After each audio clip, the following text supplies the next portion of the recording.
હીરાનગરી તરીકે ઓળખાતું પાલનપુર શહેરમાં હીરાના ઉદ્યોગ લુપ્ત થઈ રહ્યા છે।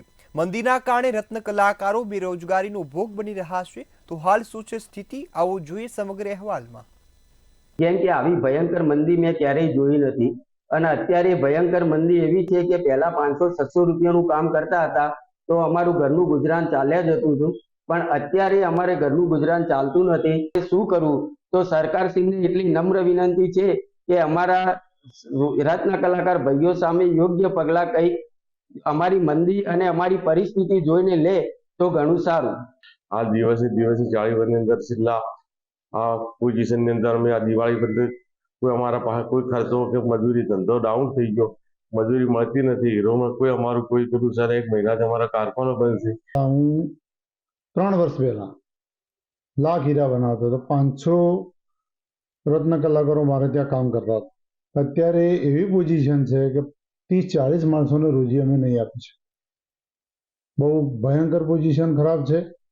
જે રત્ન કલાકારો આપઘાત ના કરે તો સારું, એટલી બધી એમને આર્થિક સંકળામણ છે કે આપણને બી થોડું ઘણું દુઃખ થાય કે કારીગરને શું આપણે આપીએ।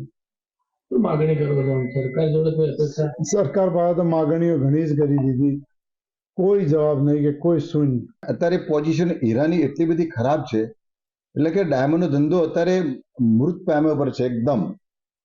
છેલ્લા 1.5 મહિનાથી કારખાના ચાલુ થયા નથી। એમ સમજો કે દિવાળી 15 દિવસ પહેલા કારખાના વેકેશન પડ્યું હતું, આજે દિવાળીને ગયે 15 દિવસ થઈ ગયા, છતાં પણ હજુ કશું જ થયા નહીં। અને સરકારને વિનંતી કરું છું, 2 હાથ જોડીને વિનંતી કરું છું કે ખરેખર હીરાના જેટલા જાણકાર જે આ સરકારમાં બેઠા હોય એમને આ ધંધા વિશે પૂછો અને આ ધંધો કેવી રીતે બેઠો કરવો એની ચિંતા કરો।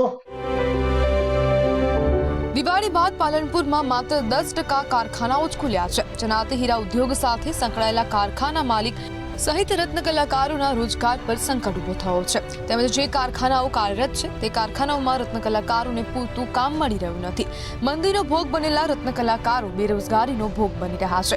સરકાર દ્વારા રત્ન કલાકારો માટે કોઈ સહાય કે કોઈ યોજના ઘડાય તેવી રત્ન કલાકારો દ્વારા માંગ કરવામાં આવી છે। રમેશ પટેલ, મંતવ્ય ન્યૂઝ, બનાસકાંઠા।